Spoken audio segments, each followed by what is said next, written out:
This is an emergency video from the Baseball Hut. Hi everybody, this is the Baseball Hut, the amazing, spectacular, terrific, the great one, the people's champion, your host, the Hut, and welcome back to the Baseball Hut. And this is another visit, an emergency session of the insane asylum known as WFAN.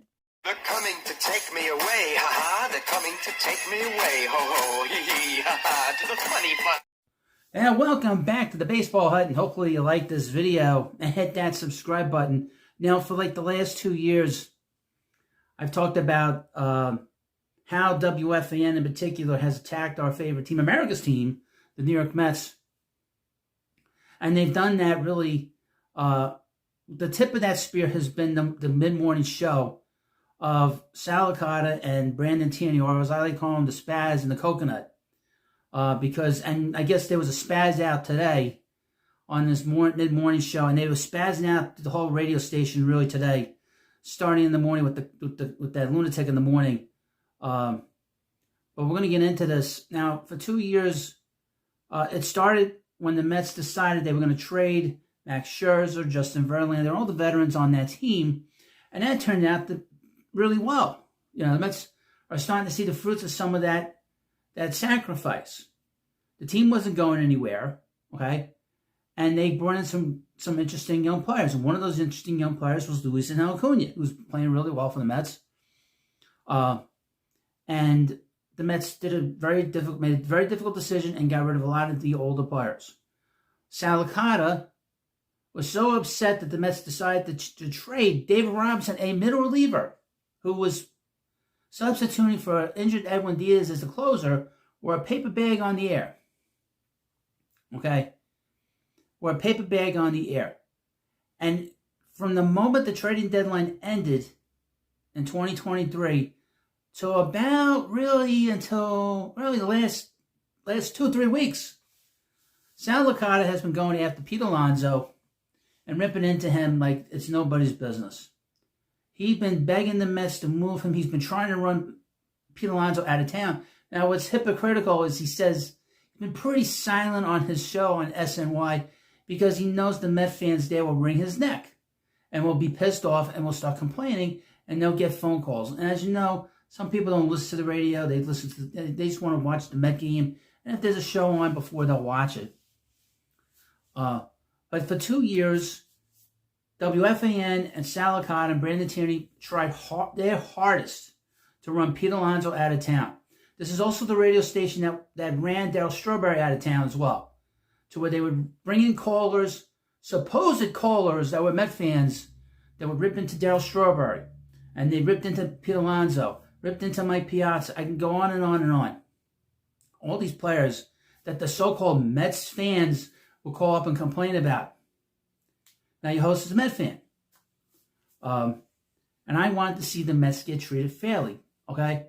Now, the Mets are now 18 games into a 162-game season. This is April 17th, folks. We have 5 months to go.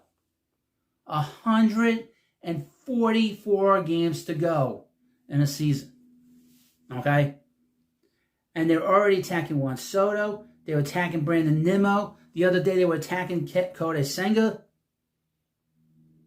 Now, they can't attack Pete Alonso because Pete Alonso has shoved it straight up their ass. And it started, when he hit the home run off of Devin Williams. And they basically got him shoved it down their throats and shoved it up their ass at the same time over the first 3 weeks of the season. Now, again, we're 3 weeks into the season. I didn't think I was going to have to rip into these assholes this early in the year. But they can't help themselves. I would mention, these guys are doing this for ratings. They're in the second quarter of their ratings books, which they get a ratings book every 3-4 months, I guess. They're beginning the second one. And this is important. It's before the summer. So they want to have a good ratings book before the summer because the summer isn't the best time of year. So they're doing this to get people to listen to their garbage and their bullshit. Now, Spaz had a spaz out, and the Coconut had to sort of chime in on a player he apparently hates from the Mets. And I'll finish up with a praise Horseface at the end. So here we go. And what's good about this, I got all these tweets from WFAN. See, WFAN has completely changed their social media because I have basically just destroyed them for 2 years. And so much so that Evan Roberts is beside himself because he knows I'm right about all this. And that's why he's every day you watch this Rico Brogna show that he has, this podcast, he simulcasts because WFAN is so like beside themselves that they have to compete with the great one. I want to point something out to WFAN and these particular hosts. 5 years from now, I'll still be talking about your station, but you guys will be gone. 10 years from now, I'll still be here. I don't know about YouTube, but I'll still be goofing on you guys. Wherever you are, if you're making fun of the Mets and belittling them and abusing Met fans everywhere. But here's some of the quotes. Now, I would mention, I saw this video by Darren Meehan saying that Spaz Licata said that his kid is probably going to be very embarrassed by wearing a Juan Soto shirt. I want to point something out. This kid's probably embarrassed to have Sal as his father. Now, you're going to say that's not nice, but you know what? After reading this stuff today, I'm pissed off, and I'm going to be very mean in this video now. These videos are going to be very mean because they're totally, and I'm going to try to be funny, But let me read you some of the monkey crap that they're saying about Soto. Excuse me. This is from Sal the Spaz Licata, and he spazzed out today. Every single time this guy has come up at a big spot, he has failed. Juan Soto has stunk to start his Met career. It's 18 games, asshole. 18 games. This is how WFAN tweeted this out. Sal is angry with Juan Soto right now, who he says has been terrible to start his Mets tenure. It's 18 games. A player can look terrible in 18 games. A player can look bad in 40 games, 50 games, 60 games. These are guys that watch these games all the time, but they watch 4 or 5 games and they think that that's a snapshot of a player.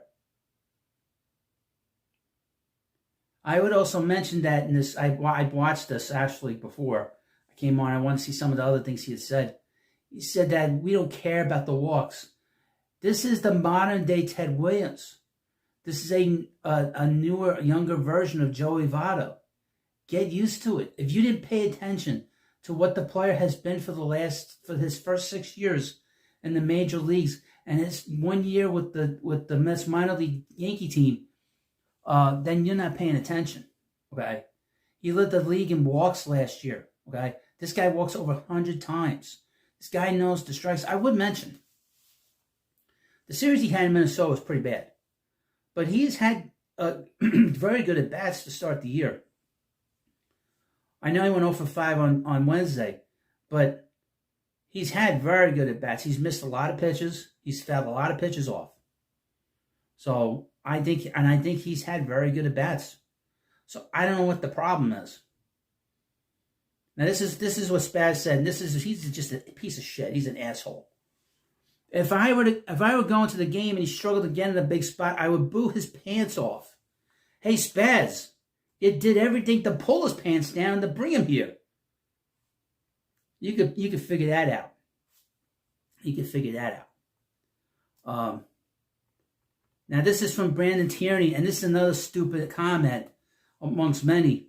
He's about 2 to 3 weeks away where if he doesn't wake up, his first year will not be great. This guy is another phony, and of course, when he was with the Yankees, he was great. He was wonderful. He said wonderful things about him. But when he started getting nervous that it looked like he was going to go to the Mets, he's not a good player. He's not a good defensive player. He's not a good defensive player. He doesn't know what he's doing. He doesn't run the bases well. And again, he attacked one of the great American success stories in baseball, and this is Brandon Nimmo. Brandon Nimmo is a player that the Mets drafted in 2011, 11th overall, and it was a big surprise. There were other players that were selected after him, guys like Jose Fernandez. Hey, Jose, do yourself a favor. Don't get in that boat. I shouldn't say that, right? And don't be having cocaine. Don't be taking cocaine and drinking beforehand. He was a guy drafted after Brandon Nimmo. Brandon Nimmo's a clean-cut guy, but for some reason, that's not nice what I said, though. Jose Fernandez. This is not a very nice thing that he said about Brandon Nimmo, but he said this last year about Brandon Nimmo, that he was a fake hustle guy, that he runs down to first base. What is he, Pete Rose? What does he think he is, Pete Rose? And now he said something really nasty about him today, which is disgusting. He looks washed. In other words, he looks like he's done. He looks like he's washed up. He looks like the Mets version of DJ LeMay. I want to point something out to the coconut head. This is why I call him a coconut head, because he has the wisdom of a coconut. Brandon Nimmo is an American success story, like I said. He has taken himself from a guy that had no baseball team in his high school and has become a superstar. That's not my words. That's Rob Thompson, the manager of the Phillies. He called him superstar last year. He's a superstar. Okay? He's a complete total superstar. He's a guy that you want your kids to look up to. He's a guy you emulate if you're a young player. Okay? He does everything right. He says everything right. He's not washed up, far from it. He's had actually very aggressive at-bats. He's hit a lot of line drives that have been caught. Okay? I think he's been fine. And his home runs are gonna come. The RBIs are gonna come. And now from Gio and Jerry. This is Greg Giannotti and Jerry Recco. Jerry Recco, another guy, is a backbencher. I don't know who said this. He's striking out way more than I expected. That's the most alarming part. It's 18 games, shitheads. 18 games. Just think about that. 18 games. And this is the kind of stuff that if you've been a listener, I don't listen. But like I said, I follow them on X, and people have gone crazy. Some of the comments from so many Met fans. Now this all started, I guess, with this article that Soto had said that he's not batting in front of Horseface anymore. That's Aaron Judge. And he's not getting the pitches that he's used to getting last year. His numbers were not career numbers, other than the home runs. Go on Baseball Reference, you'll see the numbers were almost identical from the year before, except for the home runs. He had 6 more home runs for the Yankees last year than he did for the Padres. The Padres had 35 home runs, drove in 102 runs. Last year for the Yankees, 41 home runs, 102 runs batted in. Okay? Soto will finish with 35-100. I can guarantee you that. And he doesn't miss time. He doesn't miss games. He plays every game. He is a horse. A real horse. And a guy you can rely on when the game is on the line. And a guy you can rely on against great pitching. This guy hits great pitching. This guy doesn't hit in April through September, and then struggles in October like Horseface does. And again, these great players could have terrible first halves, and then all of a sudden, boom, it clicks in. And I would mention this: only 3 Met players that I can remember that were great players of varying degrees got off the very strong starts with the Mets. That's Gary Carter, Carlos Delgado, and Yoenis Cespedes. They were all spectacular when they got here. And there's plenty of Met players of the past that struggled when they got here. Mike Piazza, Carlos Beltran. Francisco Lindor has taken him quite a few years to really find his groove here. Okay? So you have this player who Soto understands something. You see how they are antagonizing Met fans. This is what they do know, WFAN. They know the Met fans get easily antagonized, which the Met fans have to get over, okay? Especially from WFAN. Now, I'm doing this video because people are interested in it, but I'm not going to pull punches. I don't pull punches when I deal with these people because they're fake, okay? Spaz Licata will not say on SNY on Thursday night to boo Juan Soto that he would boo him. If he did that, they'd be getting calls and emails and tweets complaining about him. Okay, because he knows that the crossover with the audience isn't really there. The audience at WFAN are about 30 people that call on a regular basis. You can't get through to WFAN. It is a real troublesome issue. And they don't always take calls like they used to. And it's very difficult to get through to that radio station. And the people that get through are always people that are always on. The same 30 to 40 people that call all the time. And a lot of them are negative Met fans, self-hating Met fans, Yankee fans, and that just enjoy this stuff.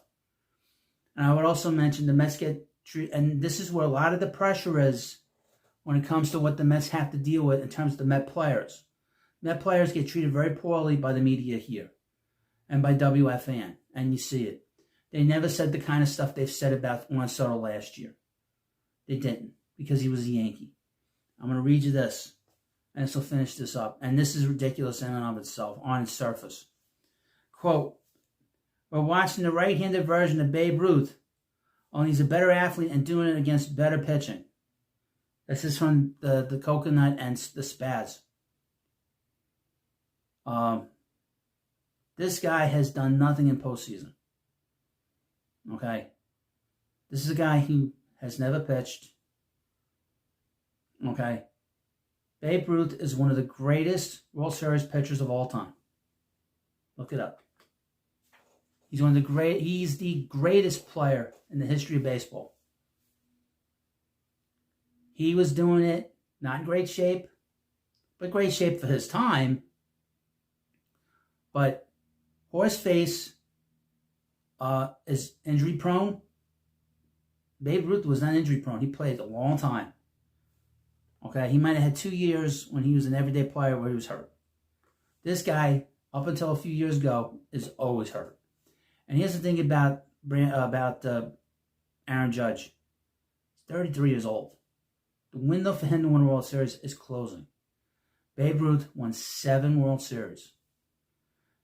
Babe Ruth was considered one of the great left-handed pitchers in baseball at the time. One of the great pitchers in the history of baseball, too. Okay?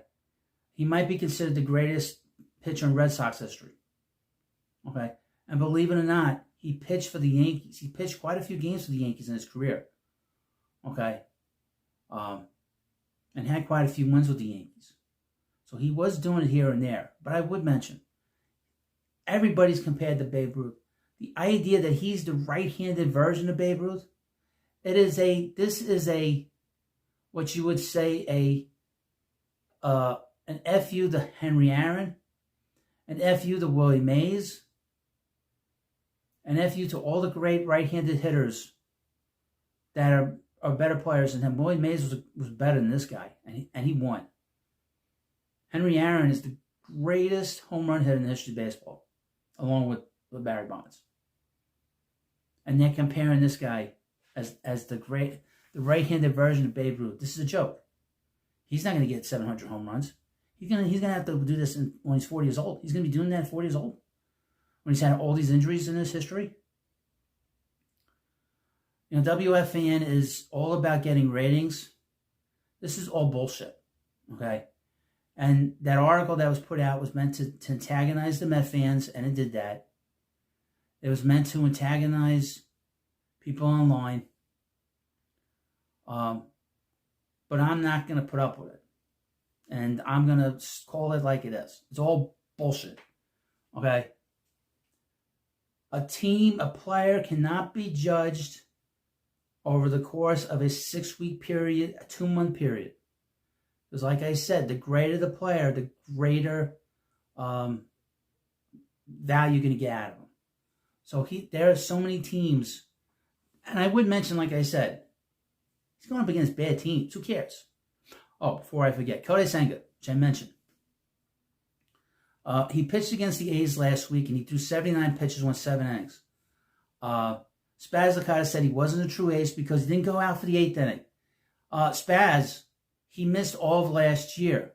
Spaz, they want to go to a 6-man rotation.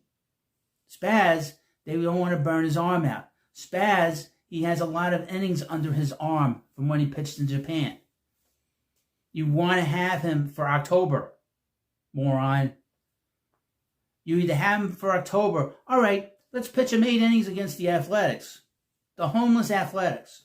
You know what? Let's pitch him 9 innings against the Marlins. Oh, that's great. Well, we're going to need him for September against the Braves. Or against, we're going to need him in October against the Dodgers. You know what? I can't get that extra inning out of him because I had to use it on the Dodgers. I had to use it on the Athletics in April. Duh. And this is another episode and visit to the insane asylum known as WFAN, and another, hopefully not, well, I hope this is not the first emergency broadcast, emergency video I have to do, but you never know. Thank you for watching, and I'll see you later. They're coming to take me away, ha-ha. They're coming to take me away, ho-ho, hee-hee, ha-ha, to the funny part.